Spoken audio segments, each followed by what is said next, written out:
And joins us now. President Biden just wrapped up his press conference, his message for the nation today, and he had quite a bit to say specifically about COVID, schools, and he laid out a lot of stuff. Yeah, he did. 3 big points that the president talked about. The first thing is he is mandating nursing home employees to be vaccinated, or the nursing home could risk losing Medicare and Medicaid funding. He has the ability to do that. We know that 130,000 nursing home residents have died in the pandemic so far. He also is directing the Secretary of Education to use oversight against those governors who are blocking schools from putting in mask mandates. And we know that there are 8 states currently that have those laws in place. And that's something very, very huge that the governor or that the president is saying, because his legality there may be challenged, definitely, because he can't really necessarily do that. But when you throw the Secretary of Education in, there may be some loopholes. So it'll be interesting to watch and see what happens. Probably there. Tied to funding for those states. No doubt. Because, the federal and the state statutes are certainly going to be questioned here.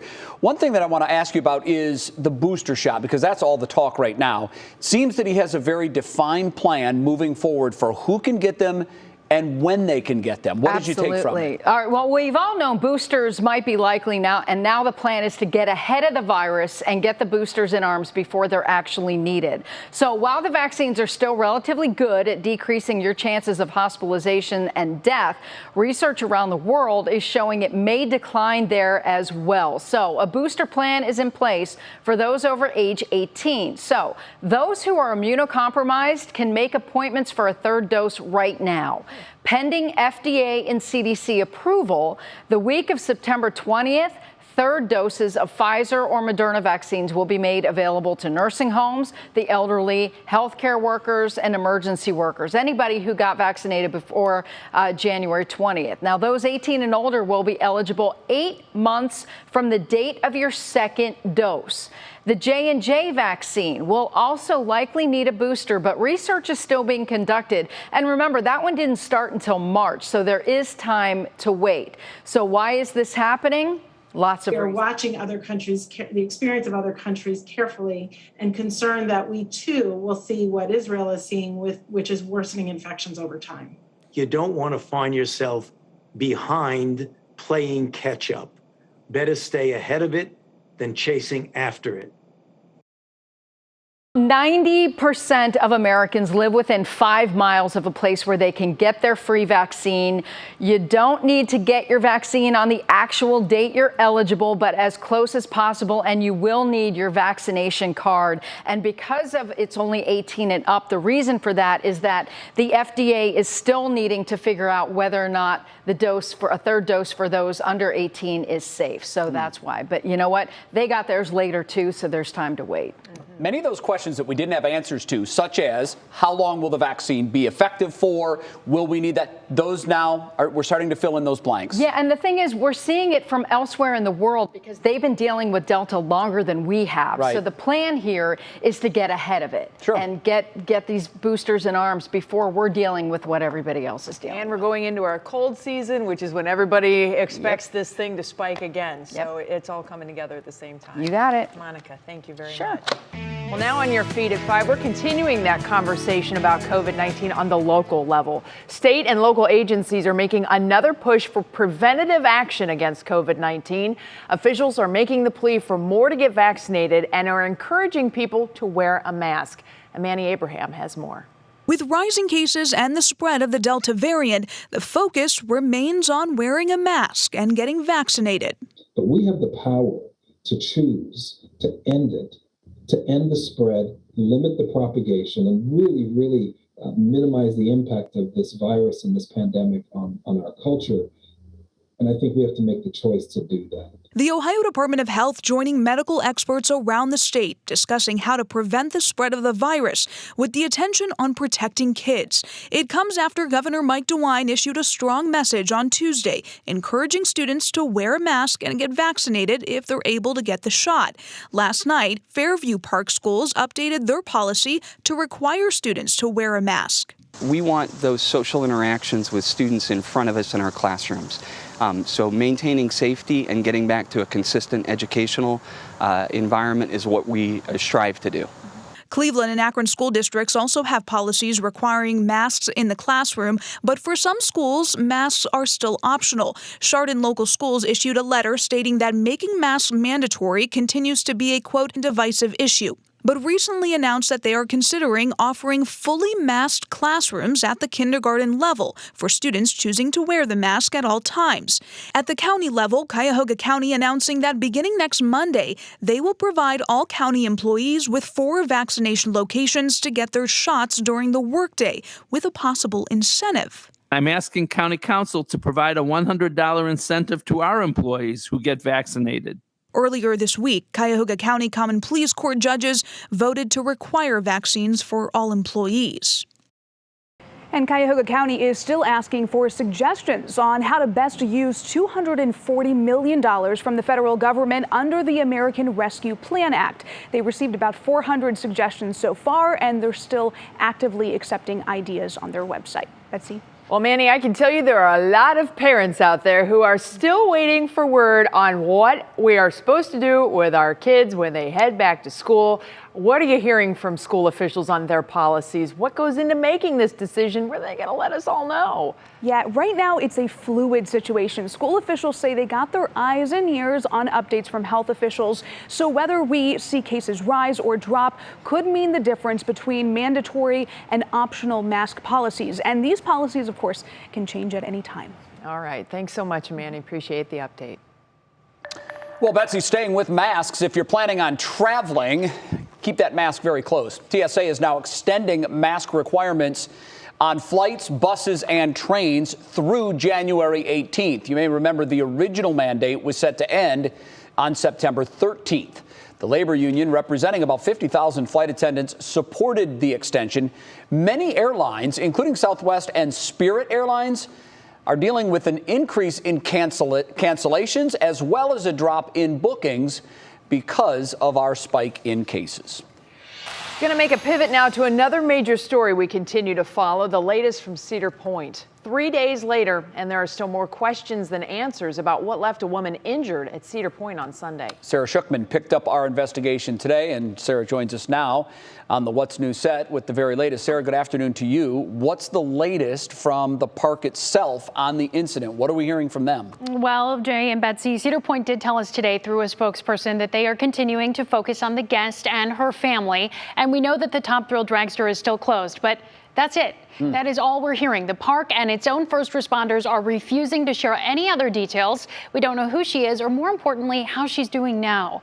Sunday afternoon, Sandusky police body camera showed the response after the woman was hit by a piece of metal from the coaster as its train passed above her and others in line for the ride. Cedar Point officials have acknowledged that it was a small metal object that fell from the ride, but they've offered no other details about how it happened.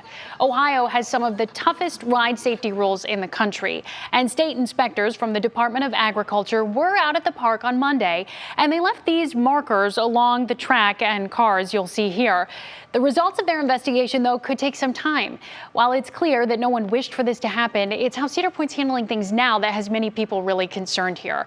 You know, instead of assuring the public and all of their visitors about their safety, the park is still almost silent, and its police force is refusing to release details on what really happened. Wow. Well, what do we know about Cedar Point's police department? Well, a lot. I mean, Cedar Point has its own police department. It's private, but it is a division of the Sandusky Police. Its officers are sworn in by the city, but they are employed by Cedar Point. And private departments like this exist all over the state. They're connected to neighboring city departments. Often we see them at hospitals or colleges like Cleveland Clinic Police, or Kent State has their own police force. Cedar Point's force secures the park and the campus-like property where thousands of their seasonal employees live.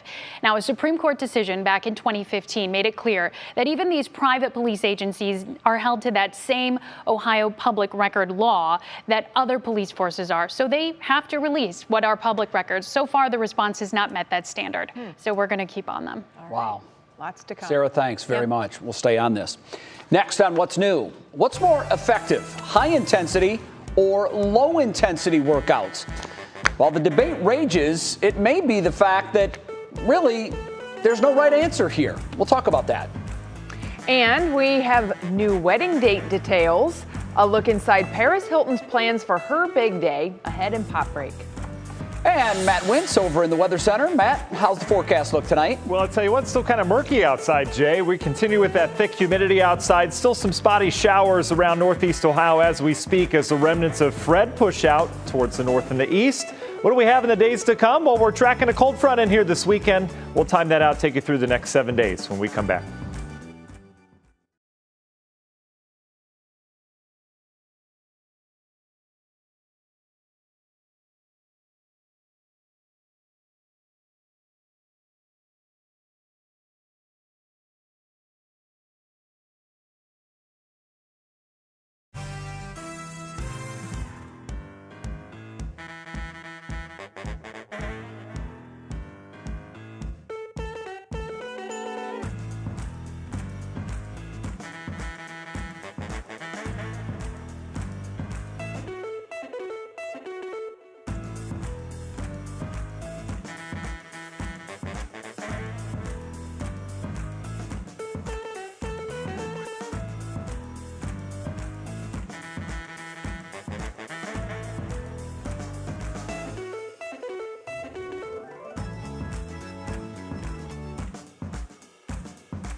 Well, it is Wellness Wednesday. We're going to be starting today's segment with the debate. HIIT workouts, those high-intensity interval training workouts, and low-intensity steady-state cardio. You can kind of see where I favor. Do you have a preference? I kind of like the low and slow. All right, I'm a fan of the high-intensity workouts. Betsy, this may be a situation where there's no right answer. Absolutely. Like, you know, across the board, this one's better for everybody. It really depends on the individual. It also depends on what your goals are. So these high-intensity workouts, they involve alternating between those quick, short bursts of super high-intensity efforts and then a period of rest or active recovery. The low intensity, as you might guess, it's just workouts, things like walking, maybe even a slight jog, cycling, but it's done at a much slower and easier pace. If you're just starting to exercise, it stands to reason you need that low intensity workout, at least for a while. If you do these on a regular basis, you can then work your way up to high intensity. But whatever you do, if you haven't worked out in a while, do not just dive right into that high intensity thing. You'll regret it later. Once time progresses, ease into the heavier workouts. So which one is best for cardiovascular and which one is best for that lean look and that muscle building? Cardiovascular system, no question, it's that low impact. It also helps with weight loss over time, particularly if you stay to a program for a long period of time. High intensity workouts definitely going to help you build and maintain a leaner look with muscle mass. They also produce afterburn, and that's very important. This is where you get kind of a second boost to that workout. You're not only burning calories while you're working out, but when you're going high intensity, you are burning calories far after your workout's done. It's kind of a 2-for-1 deal. That's why I like that one. Bottom line, low intensity workouts help you get more movement in your day while reaping the benefits of that exercise. High intensity, better if you want to get that lean, more muscular look. I think really younger people have an easier time, obviously, with the high intensity. It doesn't mean when you get older you can't do it. Except if you're lazy. But it's easier when you're younger, trust me, because I've been doing them for a long time. Yeah. And with each passing year, I find my workouts are harder and harder to do. I just hate those HIIT workouts because you get all ramped up and then you're like, you die for a few minutes, and then you get all ramped up and then you die for a few minutes. And then I'm like the day 2 sore person. So the day after, I'm like, I feel amazing. 2 days later, I can't walk. So it's like one of those catch-22 situations. Obviously, that's for the lactic acid burn. Right. You get a lot of that with high-intensity workouts, but far less with the low-intensity workout. You're really, the muscle you're working is your heart, and that's really the most important muscle in the body. Like my barbecue, low and slow. That's the way to go. That's great. All right, we are going to change a little bit now to a story that probably comes as no surprise. There's new research that finds many teenagers are addicted to e-cigarettes, and they are not able to quit. The University of Nebraska study included over 14,000 high school and middle school students. It showed 53% of current e-cigarette users said they wanted to quit vaping. 67% had already tried. In fact, many had attempted to quit multiple times. Vapers who had seen or heard the Real Cost campaign by the FDA, it's where they just give straight facts, they were more likely to want to quit. That e-cigarettes are less harmful. But here's what the CDC says. Yes, they have fewer toxic chemicals. Keep in mind, cigarettes have 7,000 toxic chemicals in them. And they're legal.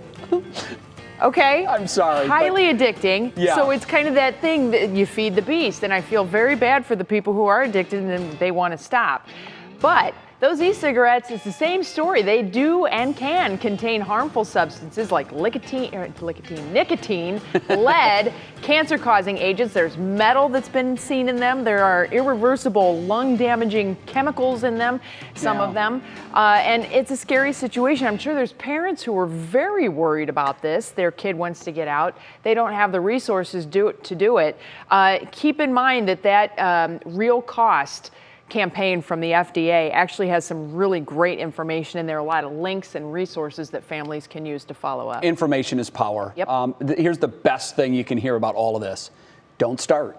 Because when you do, you'll want to quit at some point, and it might be out of your hands. Yeah. So the best message is don't start. I hate to be preachy about this, but it bothers me when I see young people starting smoking. It just hurts my heart. Yeah, I just feel bad because there's so many people who want to quit and they can't. I know. And it's tough. Kind of heart-wrenching. It's very tough.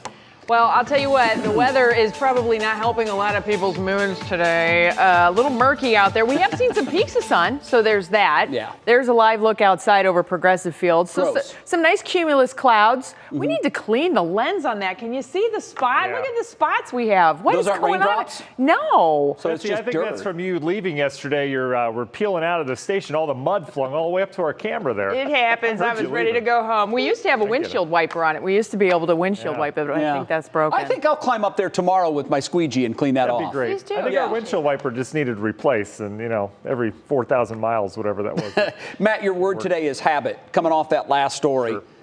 Habit. But you'll find out. I don't either. My brain's going to be on overdrive. I might not give any weather information whatsoever, just trying to figure out how to fit that in. But I'll tell you what, we got through Fred, right? Had some pretty decent rain, especially if you joined us yesterday. We were talking Carroll and Tuscarawas counties being the part we needed to watch. They got quite a bit of rain down towards the south. East I-75 it stayed, and now we deal with just kind of ho-hum temperatures right near 80 degrees. That's just shy of our average this time of year. You see that wind flow around the center of circulation, which is now out in PA. We've had some pretty gusty winds, upwards of 20 miles per hour at spots out towards the east. With that northeast wind, we have a high rip current risk along the shoreline, especially Lake County and then getting into Ashtabula County. So beaches, not the place to go. you can go, but just don't go in the water. Not a good time to do that because that flow can obviously pull you out pretty quickly with that wind coming off the lake. Rain has been few and far between over the last couple hours. Just kind of a murky look, couple downpours out towards the east. More appreciable rain out towards Richland County. That is fading as it heads into Mansfield down towards Belleville. You can see the center of circulation pass right over Pittsburgh as the models were taking us over the last couple days. Some of that heavier rain on the back side of it, making it to I-75, but it's all pulling out now. We've got a very tropical look to the atmosphere. You can see all the rain that has fallen. Heaviest for many areas down towards the south and east, where we picked up 1 to 3 inches, less than an inch for you just south of the Akron area, Canton down towards Holmes County. Pretty decent rain, but that moved away pretty quickly. The thing that Fred brought, tropical air. Thing that's staying, tropical air over the next couple days. It's going to be like a bad habit we're just not going to be able to kick over the next couple days. All right, Murky, do I get a ding ding? Any ding dings? There it is. All right. Falling asleep at the control room. I see how it is. 70s tonight with some clouds and some fog around. National Design Board Hour by our forecast keeps the rain at bay tonight. Everything should fade tonight as it has been doing. Tomorrow, isolated rain around. We will have some clouds and some sun peaks. Temperatures a little bit warmer tomorrow with some more sun peaks. Should be pretty nice. And then after that, we're talking a pretty nice day on Friday as well. We've taken the isolated rain chances out of the forecast Friday, 84 degrees. Saturday looks good but hot. And then Sunday, we bring in scattered rain and storm chances. But even that system looks like it's fading. So we'll keep an eye on perhaps a stormier pattern next week. We'll be back with more ding dings after the break.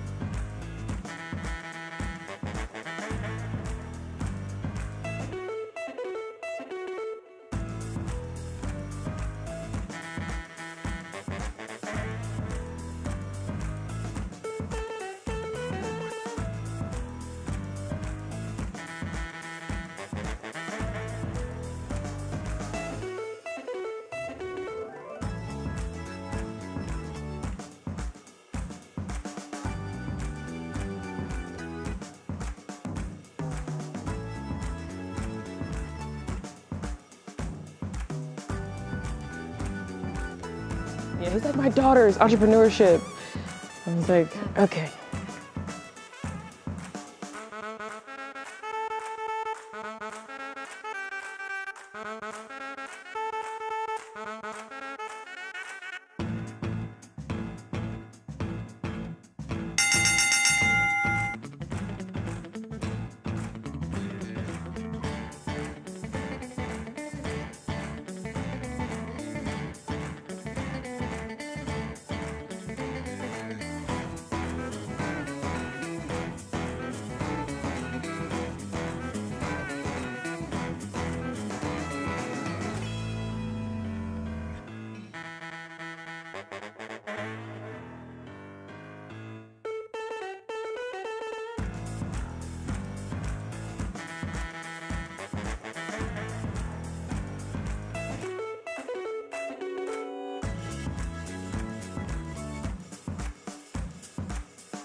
All right, time again to get you caught up on the latest headlines from the world of entertainment. Garrett Cotton is here now with our daily pop break. And you have an update on how one baseball legend is doing after a bit of a breakup.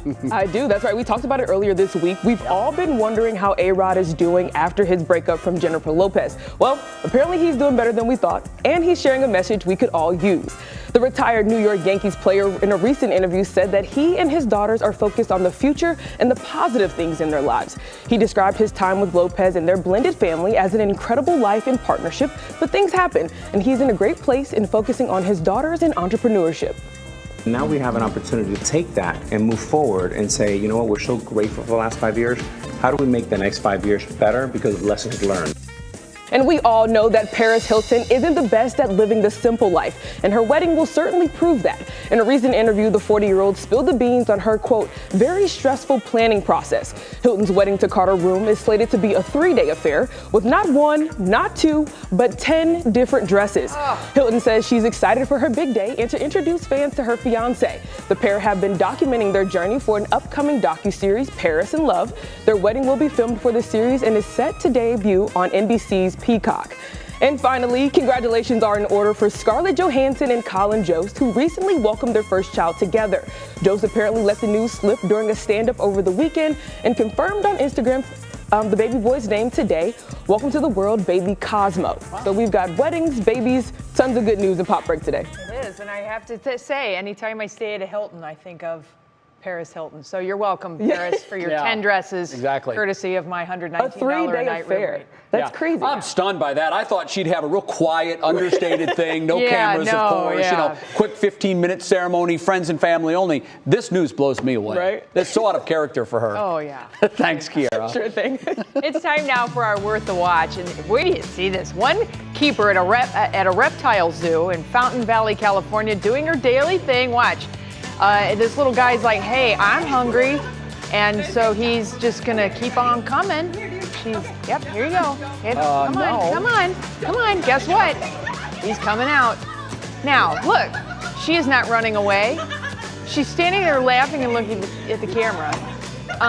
What? FYI, gators aren't really the smartest animals. They have one thing that they want, and it's that food. I actually fed gators in Florida once in a live shot when I worked in Jacksonville. Were you scared? Big chunks of nutria, which is pretty disgusting stuff in and of itself. Yeah. And so I'm standing in this pen, and I'm throwing the nutria at these things, and one of them lunged at me. And I was like, I'm wearing capri pants, so I have flesh showing, so I'm really terrified at this point because I just know that thing is going to mistake my leg for nutria. But she's calm. I mean, she's totally calm. Obviously, they deal with these animals on a daily basis, but that just doesn't seem like the safest situation to me. By the way, if there are any watching right now, Betsy's the one that said you're not the smartest animal. Yeah. I think you guys are brilliant. Yeah. And lovely. And I'm calling OSHA. Well, coming up in the next half hour of What's New, as air travel demand continues to soar, so is the demand for travel insurance. This is always like the big 50-50. Do I do it? Do I not? Well, we're going to explain some protection offers and the different policies. Plus, speaking out, we're going to tell you what Pro Football Hall of Fame quarterback Brett Favre is asking parents to do if their kids are playing tackle football. Parents, you'll want to see his message. And Cleveland's dating scene. What 2 local singles are saying in response to a recent survey about finding love in the land. That's coming up.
And now, live from WKYC Studios, this is What's New. Let's get you up to speed on 3 things you need to know now at 5:30. First up, President Biden is putting some serious teeth into his push for all Americans to get the COVID vaccine, now saying nursing homes that take Medicare funding must vaccinate all its employees or risk losing federal funding. Mr. Biden also addressed the issue of masks in schools. Some states are threatening to withhold funding if schools issue a mask mandate. Mr. Biden says he will pay those teachers out of federal funds. The president also urged employers to issue their own mask mandates, saying companies would have the full support of the administration. And he talked about those booster shots, saying they'll be available to Americans starting next month. There is a lot to unpack in his message today, and of course, there'll be much more on this coming up on What Matters Most at 6. Betsy, every American will soon be able to get that COVID booster shot. Today, health officials released the Biden administration's plan. They say that while the vaccines are effective in reducing severe disease, new data suggests protection may wane over time. Americans would be eligible 8 months after their second dose. If the FDA approves it, people would be able to get the Pfizer or Moderna booster shot. We have a camera out at East 55th Street Marina where we are waiting for the USS Cod to return. It's been in Erie, Pennsylvania, getting some much needed repairs. The Cod is on the National Historic Register. It is a national landmark. There it is. Oh my gosh, it's coming back. Now keep in mind, this thing has been parked in North Coast Harbor since the 70s. It was actually used for training missions prior to that. It was fully decommissioned in the 60s, but I gotta tell you, it is a wonderful, wonderful landmark here in downtown Cleveland. If you have a chance to take your kids to it after it gets back and opens up, it is a big win for families. Typically, it's open every summer, so can't wait to see how it looks. They got a little cleanup on that Good hall. to see you're back. Yeah, absolutely. You know who's super excited about this? Jim Donovan. Oh, really? Loves the cod. No kidding. Loves him some cod. I remember when I was a teenager, we would take my dad on daddy-daughter dates, my sister Right. and I, and we would go to the Cod. My father was in the Navy. He was Yeah. on a destroyer, the USS Randolph. Wow. And he got on that Cod, and he's like, well, when I was in the Navy, you Let know, me tell you girls what's going on It's a here. World War II sub, Dad. Nothing like what you had on the Randolph. But, you know, it Right. just was this hysterical thing. So it is a prize to have here in Yes, Cleveland. we're very glad she's proud of back. it. Definitely. Well, now we move to our first top talker at 5:30. This summer, many Americans let down their guards as cases dropped. We're talking about COVID, of course. So everybody booked flights and vacations. Now, as travel bookings soar, the demand for travel insurance is also going up. CNBC's Contessa Brewer breaks down those options. Good morning, If there's one thing travelers learned in the pandemic, it's that stuff happens. I was pretty concerned that it wouldn't happen pretty much right up until about 3 weeks before we left. So Michonne Hayes didn't balk at buying travel insurance when she booked her trip for June to Turks and Caicos. It was about $300 for our family of 4, so it was very affordable for a week-long stay. Turks and Caicos has joined other destinations requiring tourists carry coverage in case something happens. Allianz, one of the biggest insurers, says claims have skyrocketed 75% since the pandemic began. And demand for travel insurance has soared too. Squaremouth, an online broker for travel insurance, says its sales have grown 67%. There's certainly been an increase in awareness, a huge change to our demographic. Our average traveler is about 10 years younger than they were before COVID. Moncrief says all 20 insurers Squaremouth works with offer policies that cover coronavirus if you catch it. But if your travel plans are disrupted by advisories, border closures, quarantines, that may require a cancel for any reason policy. 6 feet. Squaremouth says travelers can expect to pay about 40% more for that coverage and likely won't get fully reimbursed. Of course, without coverage, travelers will be shelling out the full 100%. I was more concerned with the cost of having to stay an extra 10 days during a quarantine, which would have been a big hit for us financially that we weren't prepared for. So I was happy to have that insurance. Well, some credit cards may include travel protection, and you can often buy insurance when you book your trip online. Yeah. But prices can differ greatly. So does the coverage. It pays to read the fine print and shop around. I never even considered shopping around for travel insurance. I'll be honest. I didn't know you could. When you're booking your stuff and it says, do you want the travel insurance? I'm a cheapo. I'm like, we'll roll the dice. No travel insurance. Yeah. I will say with airlines, you can book refundable fares. That's a little bit of a better way to do it. That way you don't have to worry about that. But, with hotel stays, especially if you're going out of the country, I would have to think that travel insurance would probably be a pretty solid move. Yeah, I'm with you. I mean, by the time you're planning a vacation, and, we did a cruise, we were supposed to last April. And, your airfare to the city, a hotel that night, then the 7 or 10 days, whatever you're at, and then the hotel and your port city, and then your flight back, it gets pricey. So I've always passed on that too. I'm like, what could go wrong? What could possibly go wrong? And then COVID hit. Now, we were lucky because the cruise line that we were using obviously had no choice. Yeah. They ended up refunding all of our money. But if you don't have that airfare covered, then you got to pay that out of pocket. Yeah. So, it's hard to check the box to pay for it, but it's smart to do it. Well, read that fine print. You might be able to find a better deal. Yep. Okay, our next talker is very interesting. Brett Favre is now weighing in on the whole kids playing contact football too early debate. He told the Today Show that he thinks parents should wait until their child is 14 to play the sport. He's teaming up with the Concussion Legacy Foundation for a PSA that explains the longer a child plays tackle football, the more likely they are to develop CTE. That's the brain disease caused by repeated hits to the head. It shows a kid at different stages of his life talking to his parents about why they should keep him out of tackle football until he's 14. It's powerful. Here's a clip. I could already have CTE.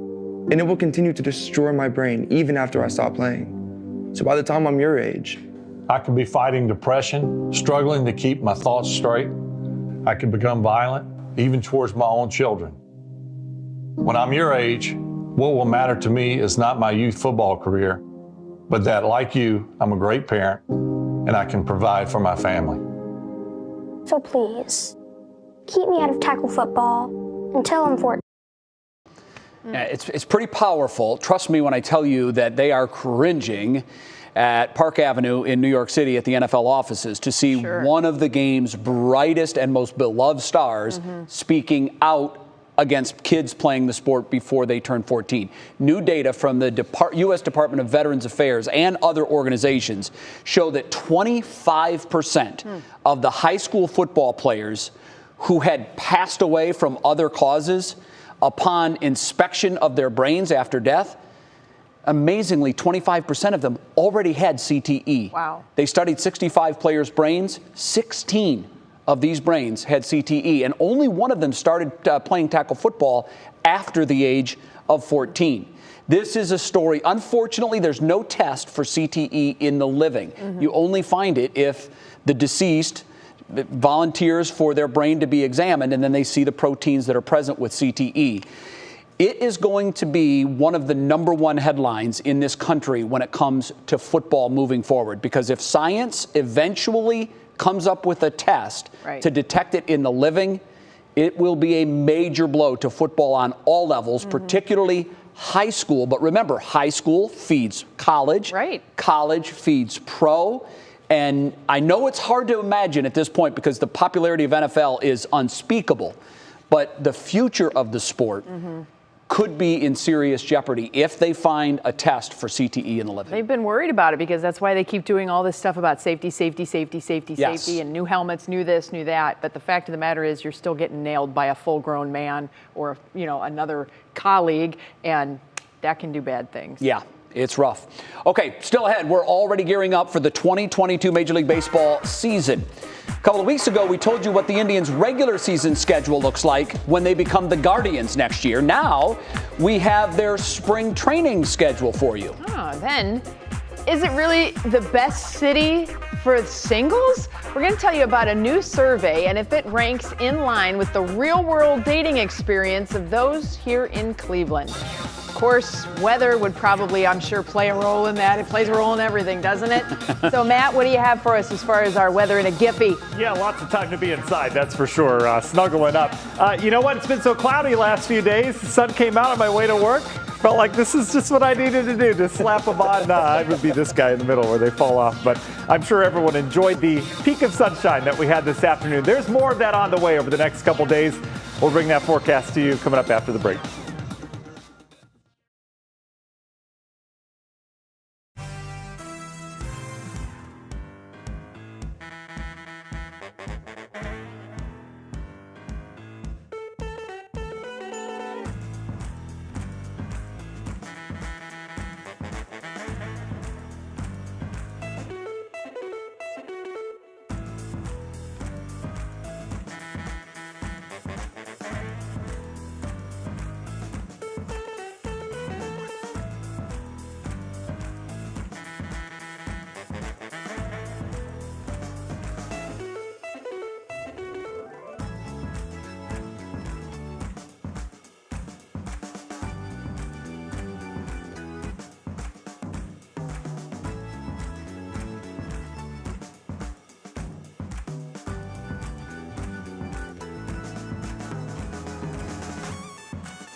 All right, it's official. The soon-to-be Cleveland Guardians have now released their 2022 spring training schedule. This is important, Bets, because this will actually be the first game ever. It's not an official game, but it'll be the first game ever where they are the Guardians. Of course, happening in Goodyear, Arizona. That's where the Indians play Guardians next year in the Cactus League. The Guardians make their spring training debut on February 26th.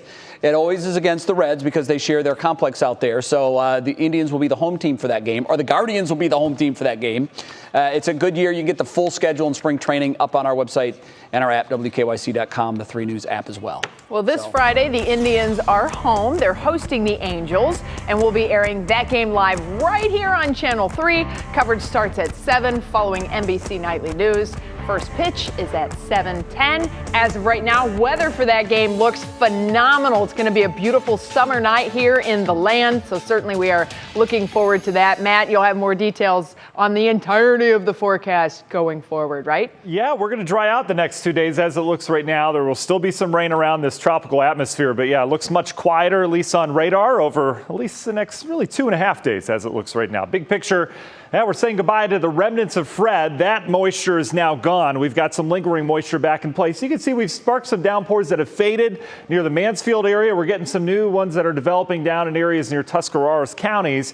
The big concern tonight, though, for most people is the breeze out of the north and east. For people along the lake, it's the rip currents that northeast wind causes. So not a good night to be in Lake Erie along all of our shores, especially out towards Lake and Ashtabula counties. Here goes Fred. Lots of rain from this. They had, last check, over 20 tornadoes reported over the last 3 days on the eastern flank of this. That's where you get the most shear in the storms. We were never at risk for that, but severe weather ongoing still in areas of PA. For us, we've got the wraparound moisture. Not a lot going on with that. You can see the bigger picture showing that we stay locked into the moisture across the eastern half of the country. This system will watch tomorrow, bring some rain, perhaps down to the south. That's why we're keeping scattered rain in the forecast. Then high pressure takes shape. Then out towards the west, you can see our weather tomorrow. Here's Friday where it kind of quiets down in the weekend. This is a potent front. They went from 95 degrees down to the 50s today in Billings. They've got mountain snow out there. Thing with this front, though, it's not heading west to east. It's going to head up into Canada. So that will kind of keep the warm flow. We don't get any cool air off of that. Tropics are active, as I mentioned. We got Hurricane Grace down in areas of the Caribbean and Henri out towards Bermuda, which is going to do a little loop-de-loop. So let's get you caught up on the tropics. Hurricane Grace looking pretty good right now. Pretty good flow out of that. Pretty good convection as well. Over the next couple days, expected to head into the Yucatan. Not a threat to the lower 48. Then in the mountains of Mexico, going to cause some flooding problems there. Henri's a little bit more interesting. Tropical storm, pretty well developed now. Still heading down towards the south and east, now making that turn off towards the west. But as it goes through time, check out this path. Hurricane Center now bringing this path even further off towards the west as a Cat 1 hurricane. This could impact areas in New England. Perhaps you have plans before the kids head off to school if they haven't already next weekend. This is going to bring some rain, perhaps flooding rain to New England. For us, that's going to put a stop on the weather pattern off towards the west as these tropical systems often do. So the big National Design Mart, big look at the story here over the next couple days. There's our scattered rain chance tomorrow as that system slides to our south.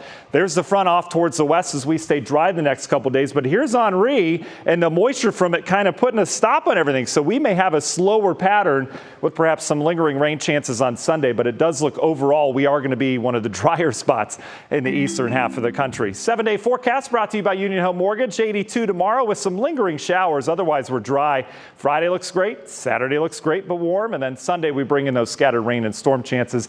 And Betsy, just an early look at next week. It does look like we turn unsettled again with numerous shower and thunderstorm chances, but timing those this far out, pretty tricky. Pretty tricky. A lot of, I think the last of the schools get in session next week. So big week. All right. Thanks so much, Matt. Well, next for us on What's New, how does Cleveland stack up for singles? A new survey shows dating in the land works. We'll explain. And getting into the back to school spirit with words of wisdom. We'll show you how one teacher is stepping up her game before the kiddies head back to the classroom.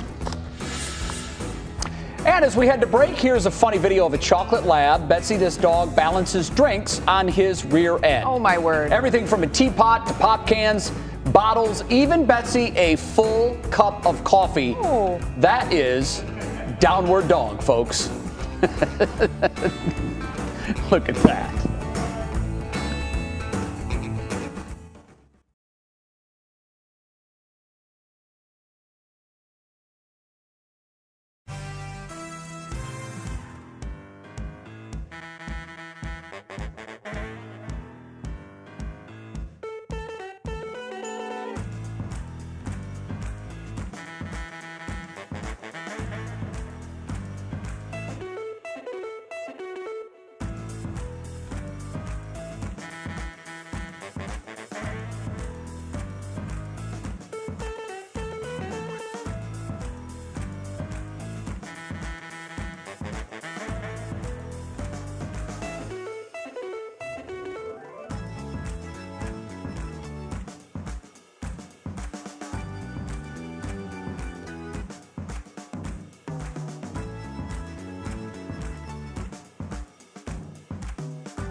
Hello, mic check. We were talking about dating in Cleveland. Okay. I don't know how, though. I haven't looked at it at all. All I know is there's...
30.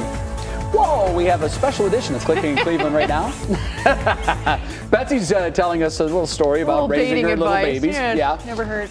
Recently, this is amazing. Our city was ranked 7th best for singles among the 50 most populated cities in the United States. That's according to Clever Real Estate. The survey is based on looking at data from the Bureau of Labor Statistics, the Census, Yelp, and the Black Tux, a tuxedo rental company. Not sure how they fit into that. Yeah, but I don't know what. Our digital anchor Stephanie Haney has been looking into this study to see if this thing is legit. 7th, that's a bold claim, Steph. I mean, normally when we do these lists, we're way down here. So it's good that we're up here, but is it true? It is a bold claim and among some very tough competition too. So we had to look into this on my 3 Things to Know podcast. So we're looking at how they got this ranking. Everything from the percentage of unmarried people to Yelp ratings for date night options and what it costs to go out. So here's what the people in the streets are saying. Dating can be fun. It also can be difficult to find somebody that you want to go on more than 1 or 2 dates with as well. Ain't that the truth? That's why when we heard that Cleveland is ranked the 7th best city for singles, we had to see if that stacks up with what's happening in the real world. Enter the experts. Hi guys, I'm Katie. I work as a matchmaker for It's Just Lunch Cleveland. Hi, I'm Allison. I am a kindergarten teacher, currently single, and live in Lakewood. I'm Adam Gokowski. I'm also in Lakewood. Are you currently single at the time? Currently, the pandemic hasn't been easy. A lot of quarantine. So, as people are getting vaccinated and, trying to get back out, that's where we are now. When you're ready to get out there, Clever Real Estate says the best part of dating in Cleveland is that your chances of meeting someone are pretty high because most of us aren't married.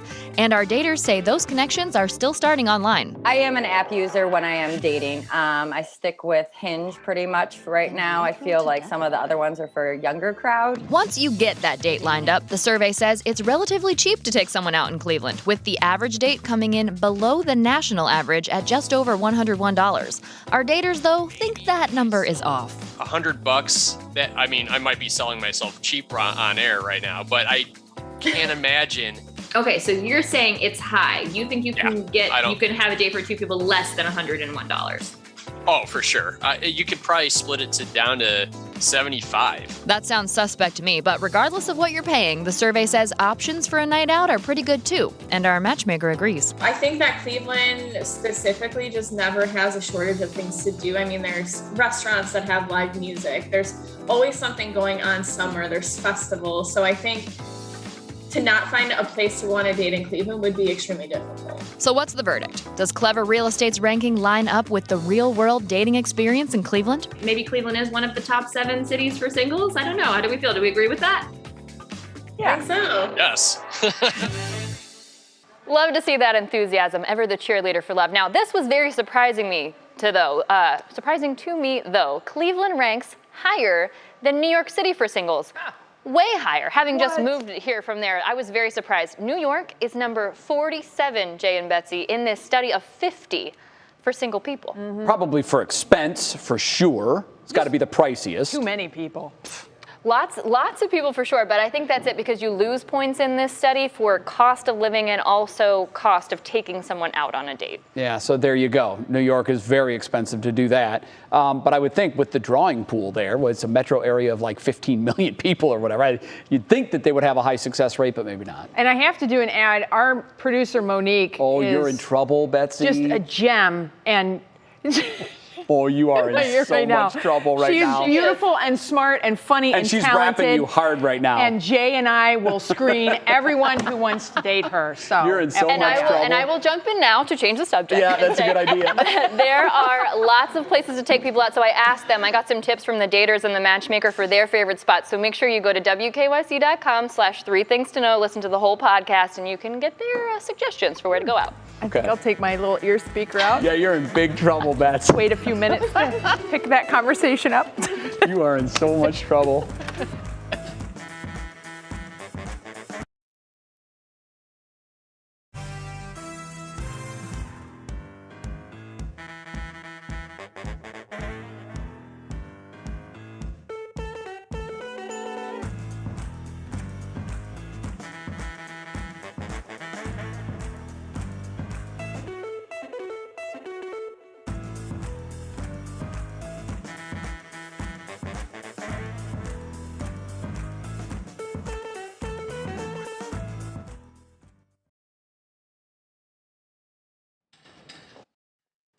Hey, mic check. 1, 2, 3. Laura Queso's Mike. Thanks for joining us tonight. Hey there, Al. Good evening, and thanks for joining us. I'm Russ Mitchell. If I'm Betsy Kling, I'm checking my teleprompter tomorrow.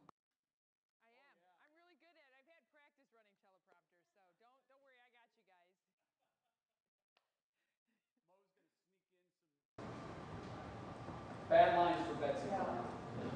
Hey, mic check, Monica. 1, 2, 3, 4. Hello, hello, hello.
Today's show is Something Good comes from Atlanta, Georgia. One teacher there is going the extra mile to start this school year, playing a little inspirational game with her students. Watch this.